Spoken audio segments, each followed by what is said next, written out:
Merci de nous rester fidèles, mesdames, messieurs. Bienvenue à suivre l'actualité de ces 10 juin 2026 à la une. L'armée congolaise a repris ce mercredi 10 juin 2026 la cité de Mikenge dans le secteur Itombwe en territoire de Mwenga dans la province du Sud Kivu, dans l'est de la République démocratique du Congo. Selon des sources locales, l'armée a contre-attaqué dans la zone à l'aide des drones d'attaque, une situation qui a poussé les combattants Twirwaneho à se retirer durant la nuit. Le chef de la MONUSCO, James Swan, est arrivé à Goma ce 10 juin pour des échanges avec l'AFC M23, le mécanisme conjoint de vérification élargi, et le personnel onusien sur le suivi du cessez-le-feu et la riposte contre Ebola.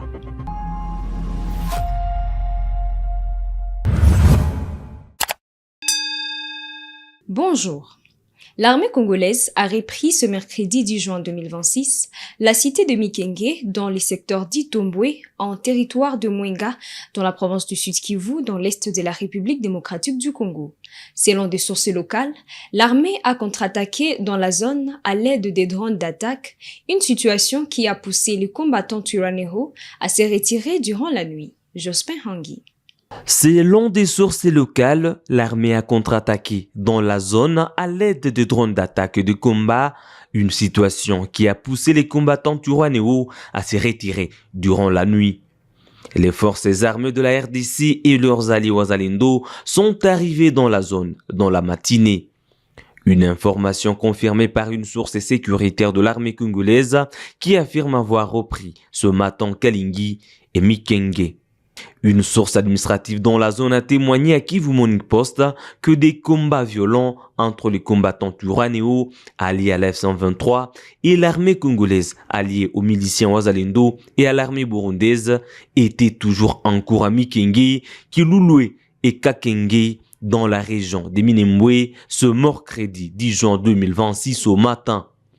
Ce mercredi 10 juin 2026, les forces coalisées du régime de Kinshasa, notamment les FARDC, les FDLR, les Wazalendo et les éléments de la force nationale burundaise ont lancé des attaques contre les zones densément peuplées de Gakenge et de ses environs dans le haut plateau de Minembwe, secteur de Lulenge, territoire de Fizi, en province Sud Kivu, a déclaré dans un communiqué Lawrence Kanyuka, porte-parole de l'AFC-M23. Sur son compte X, il précise que ces attaques menées à l'aide de drones de combat de type kamikaze et cassette-6 ainsi que d'artillerie lourde ont causé de lourdes pertes en vies humaines, détruit de nombreuses habitations et contraint des populations civiles à des déplacements forcés. Pour l'heure, aucune communication n'est possible dans la zone, les lignes téléphoniques et la connexion Internet étant toujours coupées. Selon des sources indépendantes, au moins une trentaine de militaires de l'armée burundaise auraient perdu la vie hier, mardi 9 juin 2026, dans des combats sur l'axe Minembwe qui se sont poursuivis ce mercredi.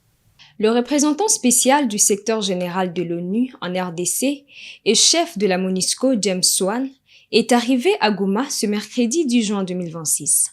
Il échangera avec l'AFC M23, le mécanisme conjoint de vérification élargi, et le personnel onusien sur le suivi et la vérification du cessez-le-feu, ainsi que sur la mobilisation de l'ONU pour la prévention, la préparation et la riposte contre Ebola.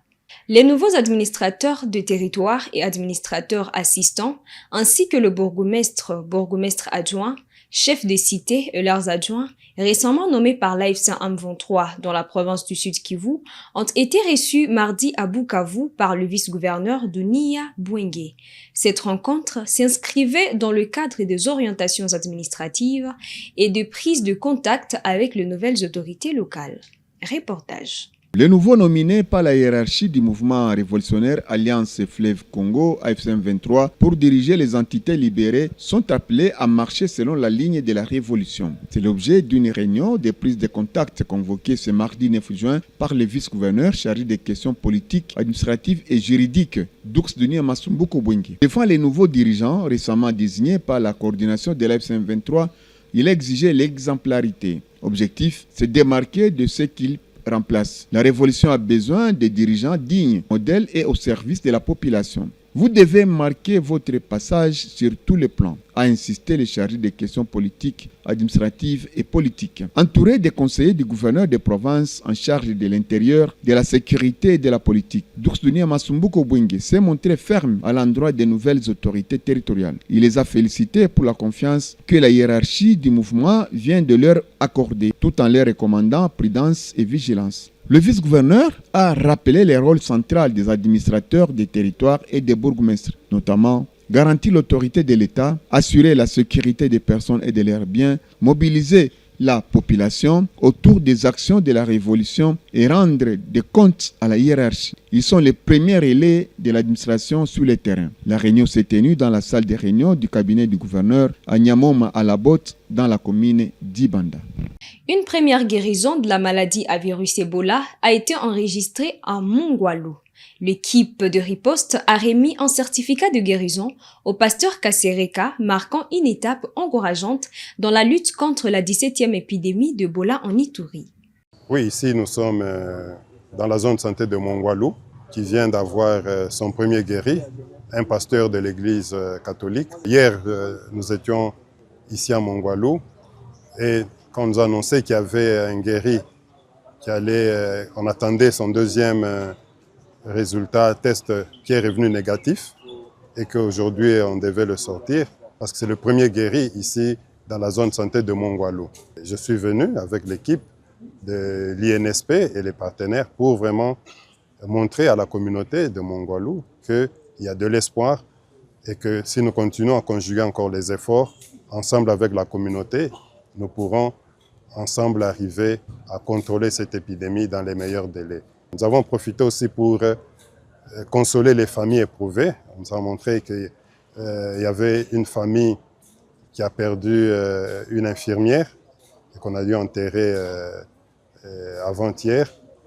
Et nous avons profité de l'occasion pour aussi présenter nos condoléances et l'assistance du ministère de la Santé, de l'INSP, à ces familles qui ont perdu les leurs, qui ont perdu des prestataires, parce que c'est une infirmière, donc c'est une prestataire de première ligne qui est tombée au front et qui a été confirmée positif d'Ebola. Donc nous avions tenu vraiment à présenter nos condoléances et présenter aussi la sollicitude du gouvernement, du ministère de la Santé, de l'INSP, à toutes les familles qui ont perdu les membres de leur famille durant cette épidémie et montrer la sollicitude du gouvernement à toutes ces familles. Donc nous ne les abandonnons pas.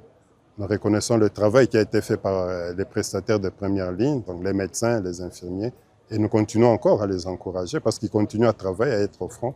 Et c'est le travail qui est reconnu et qui est valorisé. Et nous devons continuer aussi à assister les familles qui restent éplorées. Oui, à ce stade de l'épidémie, on a rencontré le bourgmestre qui nous a dit déjà les efforts qui est fait ici dans le cadre de la sensibilisation des communautés.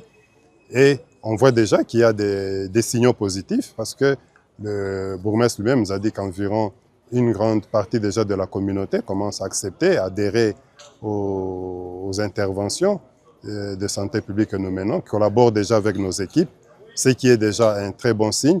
Et c'est le message que je peux passer maintenant, c'est encourager ceux qui hésitent encore, ceux qui sont encore réticents, que la maladie, l'épidémie existe et qu'il faut respecter les mesures barrières, les mesures de prévention et surtout, c'est venir le plus tôt possible quand on a les signes d'Ebola, aller au centre de santé le plus proche et on va vous acheminer au centre de traitement ici, qui est gratuit et où nous avons tout le personnel et tous les médicaments pour arriver à prendre en charge nos malades. Donc, c'est un message vraiment d'espoir, de sensibilisation pour que les communautés puissent vraiment adhérer, travailler de manière de concert ensemble avec nos équipes pour que nous arrivions dans les meilleurs délais vraiment mettre fin à cette épidémie ici à Mongwalu. Le Rassemblement des défenseurs du Congo annonce l'organisation d'un sit-in pacifique devant l'Assemblée provinciale du Haut-Katanga à Lubumbashi le 12 juin 2026 à 9h juste. Le mouvement indique avoir déposé une déclaration officielle auprès du maire de la ville. Selon la RDC, cette mobilisation vise à exiger le respect de l'ordre constitutionnel et à soutenir le combat mené par la C64. Très chers compatriotes, en ce mardi 9 juin, le Rassemblement des défenseurs du Congo s'est réuni en congrès pour délibérer sur toutes les questions poignantes de l'actualité politique et par rapport à la vision manifestée de violer la Constitution, pour mieux dire d'arriver jusqu'à son changement. Le RDC a suivi avec attention l'appel lancé par le présidium de la plateforme C64 à Kinshasa, qui appelle à manifester par un sit-in pacifique le 12 juin. Cela se fera à Kinshasa, mais en idem aussi ici chez nous à Lubumbashi. Le C64 affirme son adhésion à cette idéologie politique, à cette vision circonstancielle qui fait que le moment nous appelle à l'unité de l'opposition, à l'unité des visions pour barrer la route à ceux-là qui veulent piétiner la loi mère, la loi qui consacre le pays et notre constitution. De ce fait, le RDC, ce jour, a adressé une correspondance à Madame le maire de la ville, dont nous détenons déjà ces jours l'accusé de réception, ce qui confirme qu'à titre informatif, Madame le maire est informée que le Rassemblement des défenseurs du Congo sera bel et bien devant l'Assemblée provinciale et nous implorons à l'administration politique et publique de nous en garantir la sécurité face à la barbarie de nos adversaires politiques. Par rapport à ceux qui partagent la même vision que nous, par rapport à tous ceux-là qui pensent que la Constitution est à protéger, par rapport aux compatriotes qui estiment qu'il est temps de sauver la nation, nous faisons appel à tout le parti politique de l'opposition, que vous soyez membre signateur de la C64, que vous ne soyez pas membre, que vous soyez simplement un mouvement citoyen, mais plus large, que vous soyez compatriotes congolais, l'appel est lancé à vous tous pour participer ces 12 à un sit-in. Le lieu de rencontre, c'est devant l'Assemblée provinciale. C'est là que nous allons manifester notre mécontentement et notre refus catégorique à la dernière énergie de toucher à la Constitution qui a fait de M. Félix Antoine Tshisekedi président de la République. De ce qui précède, nous prenons acte ce jour de nous engager jusqu'à ce que le régime en place abandonne son projet de toucher ou de modifier, voire de changer la Constitution de la République.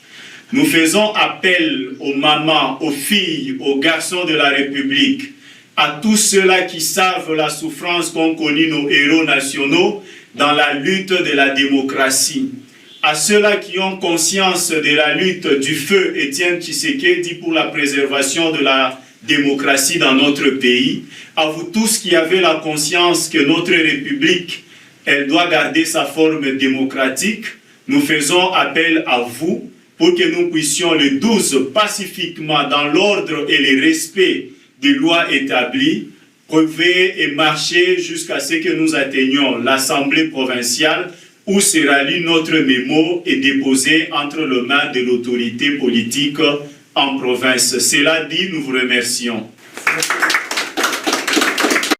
À Lubumbashi, la police a présenté 5 présumés bandits, dont 2 femmes arrêtées en possession de 2850 munitions, de 90 chargeurs et d'un revolver de calibre 9 mm.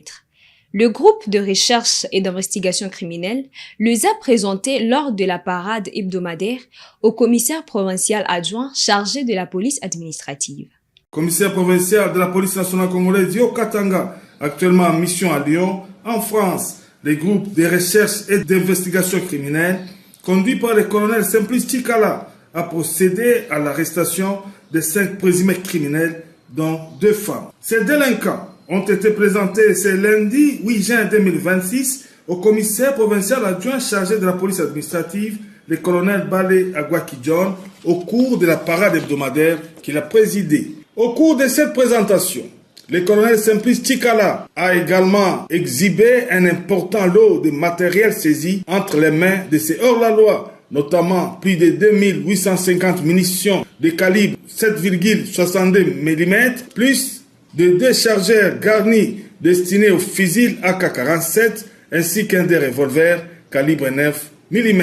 Conseil provincial, depuis un moment, nous avions eu les informations selon lesquelles il y a des bandes organisées qui se ravitaillent à travers nos camps militaires en armement et munitions. Nous avons déployé nos sources. C'est ainsi qu'il y a une semaine, nous avons mis la main tout d'abord sur Etomale Mbad. C'est un voleur à main armée, extrêmement dangereux. Sur lui, nous avons trouvé 1300 coups. Un revolver plus 2 charges. Les enquêtes sont en cours pour qu'on puisse tracer l'origine ou la source des provenances de ces noms. Pas plus tard que samedi, parce qu'il y a plusieurs bandes, plusieurs réseaux. Nous avons également mis la main sur les 2 voleurs ici, Kisimba et Mavunga. Nous leur avons tendu un guet-en-peste, parce que c'était prévu qu'ils aillent vendre 2 armes. Arrivés sur le lieu des transactions, nous les avons surpris. Cette fois avec plus ou moins 230 coups. Nous leur avons demandé qu'ils aillent nous montrer là, ils ont caché les 2 armes qu'ils devraient vendre.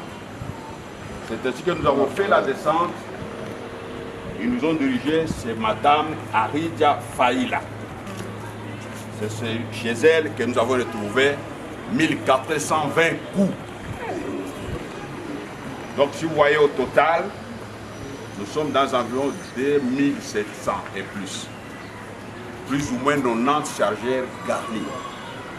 Donc un peloton peut être engagé. Ce sont des gens qui sont capables de déstabiliser la paix et la tranquillité dans la paix. Notre inquiétude, c'est pourquoi nous allons continuer à tracer tous ces gens pour les traquer jusqu'à leur... La ville de Kolwezi, au Lualaba, poursuit ses efforts de modernisation des infrastructures urbaines afin d'améliorer la mobilisation et le cadre de vie de la population. Parmi les réalisations qui retiennent particulièrement l'attention figurent le boulevard Lumumba et Istem. Reportage. 2 artères majeures de la ville de Kolwezi sont en plein chantier pour fluidifier la circulation et moderniser le visage de la capitale mondiale du cobalt. Les boulevards Istem et Lumumba. Les travaux s'intensifient.